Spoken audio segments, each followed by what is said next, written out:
గౌరవనీయ ఆంధ్రప్రదేశ్ ప్రభుత్వం అధికారులకు విన్నపం. నా పేరు చైతన్య.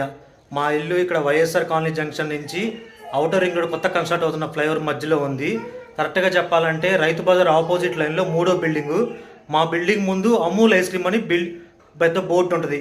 ఇక్కడ మేము హార్ట్ పేషెంటు, 10 రోజుల క్రితం పుట్టిన బాబు, బాలింత, 2 పసిపిల్లలు, 9 మంది ఆడవాళ్ళు, నడవలేని వాళ్ళు అందరూ ఇరుక్కుపోయాం. దయచేసి అధికారులు మమ్మల్ని సురక్షిత ప్రదేశానికి చేర్చాలని కోరుకుంటున్నాము. గత 3 రోజుల నుంచి మాకు ఆహారము, తాగడానికి నీరు ఏమీ లేవు. పిల్లలకి పాలు కలపడానికి కూడా నీరు లేదు. ఎంతోమందికి అధికారులకి నేను వాట్సాప్లో మెసేజ్ చేశాను, కాల్ చేశాను. మొబైల్ నా స్విచ్ ఆఫ్ అయిపోయే పరిస్థితి వచ్చేసింది. దయచేసి వీళ్ళని తొందరగా అధికారులు మమ్మల్ని సురక్షిత ప్రదేశానికి చేర్చాల్సిందిగా కోరుకుంటున్నాము. ప్లీజ్ అర్థం చేసుకోండి, మమ్మల్ని హెల్ప్ చేయండి, కాపాడండి. Thank you.